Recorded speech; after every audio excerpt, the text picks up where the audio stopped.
yo, Razy, this shit crazy. Slow feet can't move. Nah, for real, slow feet don't need. You gotta get up and get you Hard some, times nigga. don't last, but the game do.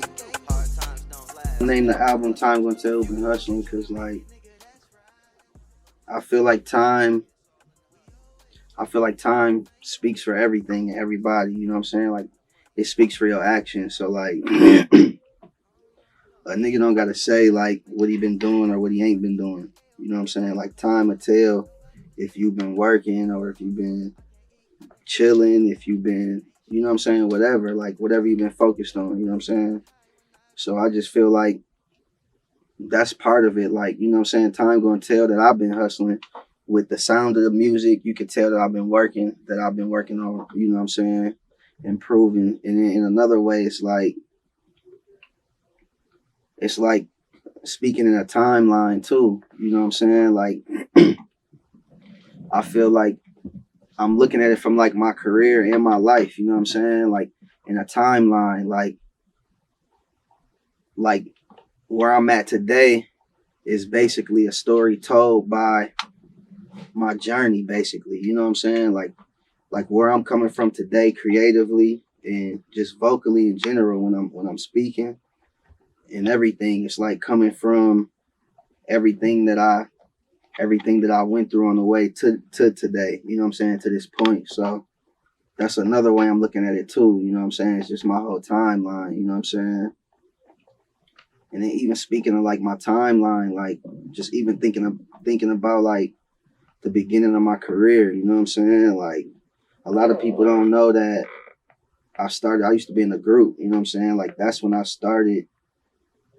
Well, like when I first started doing music, I was solo, you know what I'm saying? But when I got to high school, my freshman year, that's when I started really like started trying to like make it something like a career, you know what I'm saying, full time.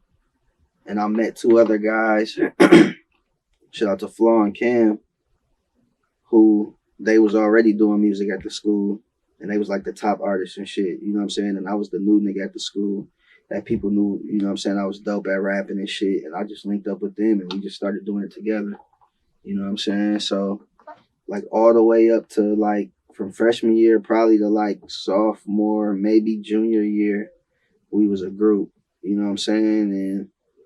And we was doing talent shows. Like them was my first set of shows and like showcases and stuff like that, you know what I'm saying? So Man, how many times the plan done went wrong? The same amount of times your man got back. you know, obviously it's takeover and shit now, but like what happened with the group was just life, you know what I'm saying? Like in high school, it's a time where niggas is getting older and starting to figure out like where they really about to end up, you know what I'm saying? So like as we got older and shit, certain niggas felt like, I don't know, I can't speak for niggas on what they felt like, but certain niggas went other directions, you know what I'm saying? You know, niggas started having kids and stuff, you know what I'm saying? And really like starting families and like really getting into like real life day-to-day living, you know what I'm saying? And I was always the youngest one, you know what I'm saying? And let that soak in too. Like these niggas was juniors when I was a freshman, you know what I'm saying? So by the time I was getting set into high school, these niggas was getting ready to leave, you know what I'm saying? So like they was kind of ahead of me as far as timing go with life and shit, you know what I'm saying? So when they was getting into other shit like, you know, real like, you know, okay, I'm done with school and shit, I was still like, nigga, I'm full artist mode still, you know what I'm saying? So that just kind of like, so like I say probably like junior year, the group ended. And then I kind of just was like just trying to figure out my move all the way up to graduation. And then when I graduated, I ended up moving to Vegas, you know what I'm saying? And that's when I was like, all right, I'm about to take this to a whole nother like place, you know what I'm saying, in my mind and everything. Like this what I'm about to do full time. I had a nigga named Rich Johnson that was, you know what I'm saying, shout out to Rich. He was managing me at the time and we was about to figure out how to get this shit going, you know what I'm saying? So I moved down to Vegas with him. That's where he was staying. And you know, shit, we just started just mentally putting shit together, found a studio down there, started recording. And that's actually when I, you know what I'm saying? Matter of fact, that's when I changed my name to TaylorJ. You know what I'm saying? All the way up until that point, my rap name was Trouble. You know what I'm saying? So, you know, one day I was smoking on the balcony down there in Vegas, and I'm like, man, you know, Rich had me in like a real, like, trying to figure out from a business standpoint how to go about this shit too. And so I was just thinking, like, Trouble, it's a cool name, you know what I'm saying? But it ain't something that I feel like I don't want to come in every room as Trouble, you know what I'm saying? And I don't want every ear to just know Trouble from the jump, you know what I'm saying? Just the name in general, you know what I'm saying? Just the term, you feel me? So I'm like, I just use my real name, you know what I'm saying? And just made a name out of that. So that's when I became TaylorJ down in Vegas. And then, you know what I'm saying, just kind of went from there.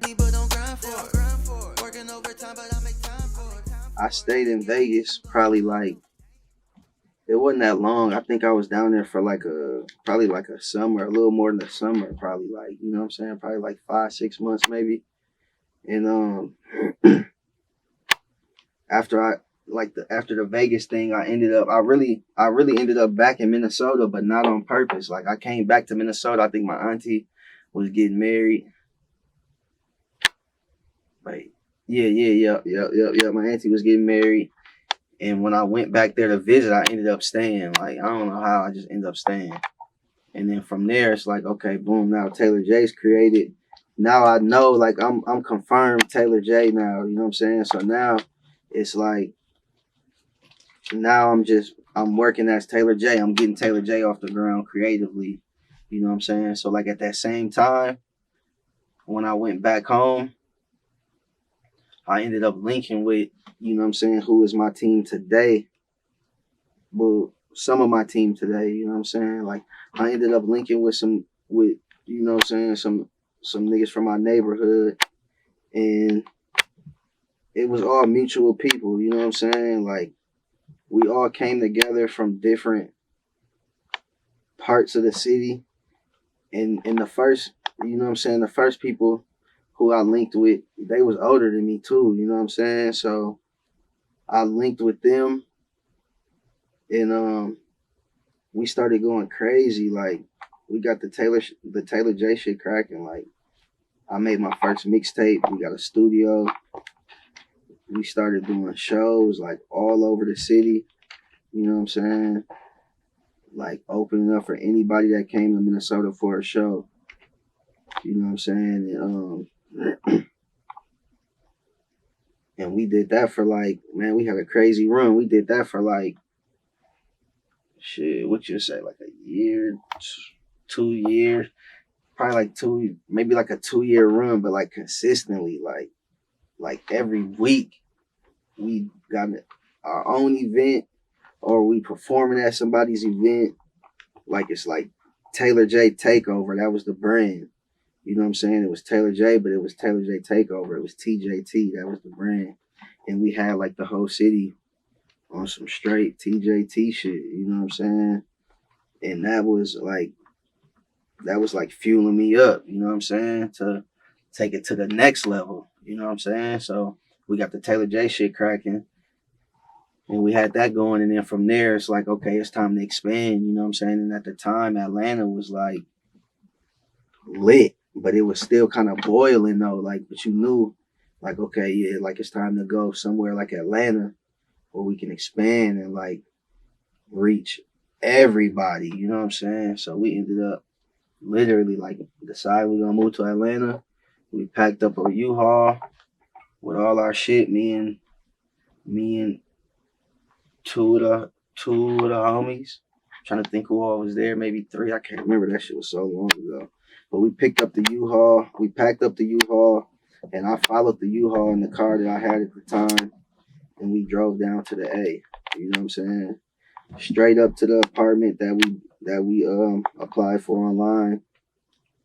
Like, hoping we even get approved type shit. We weren't even approved yet. Like, we pulled up, we got approved. You know what I'm saying? And then shit, it was time to figure this shit out in Atlanta.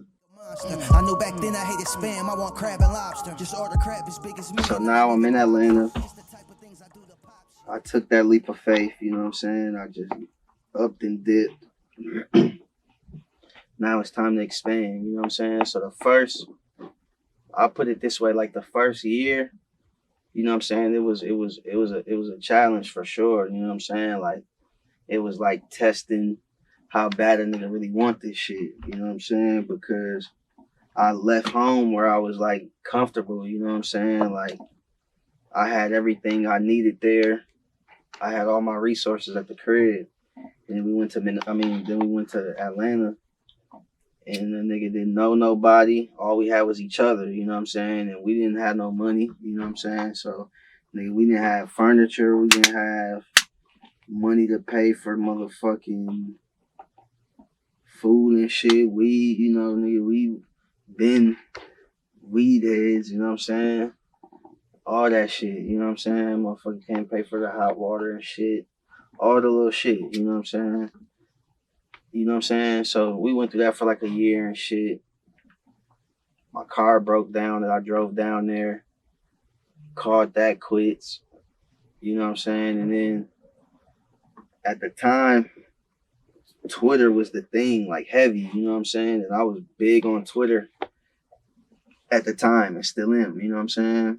So what me and my manager was doing, shout out Get Busy, we was looking on Twitter for anybody that we seen that was talking to somebody that was somebody. Like if we seen a nigga talking to any rapper or anybody that had a rapper's label behind his name on Twitter, anything like that, like we gonna hit him up and, you know what I'm saying, try to present the music to him. Because we knew one thing for sure, like we knew that if anybody hear this shit, they gonna want to fuck with us. It don't matter who it is, you know what I'm saying? Like that's one thing, like, and that's why none of this shit didn't matter. Like none of this shit, like, that was, you know, a challenge for a nigga.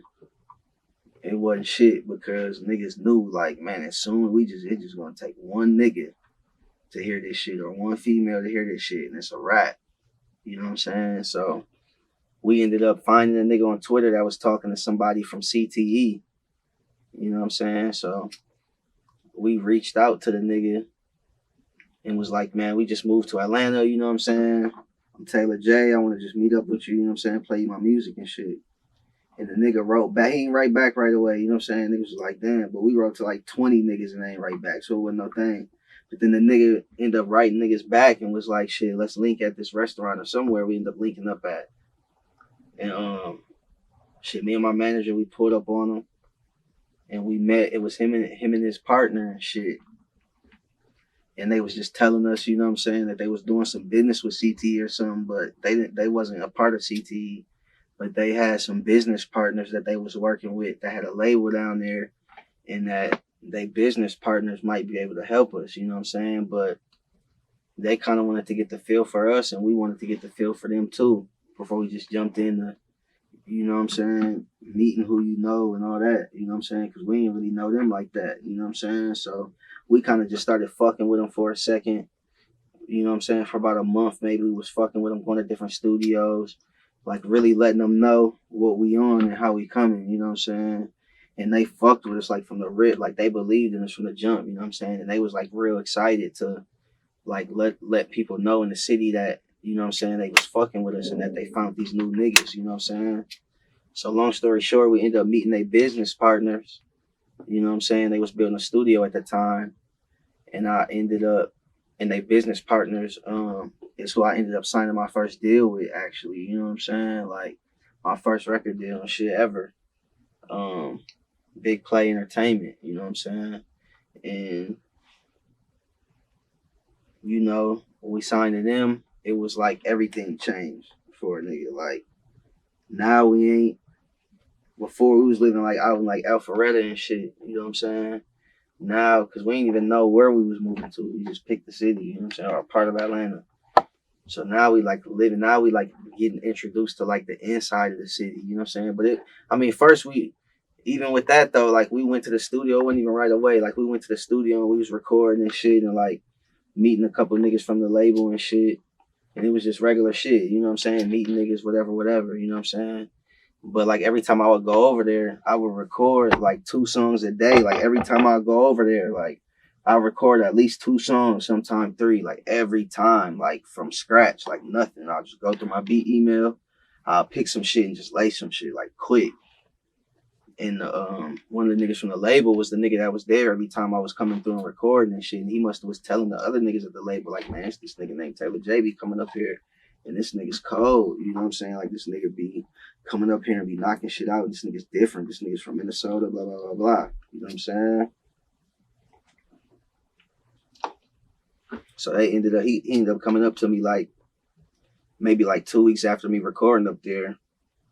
And it was like, yeah, we want to have a meeting with you. You know what I'm saying? The label want to have a meeting with you, blah, blah, blah. So, yeah, that's how the deal ended up coming through. You know what I'm saying? I met with them and shit, and they just let me know right there, like, yeah, we want to sign you. We want to fuck with you. You know what I'm saying? Slow feet can't move.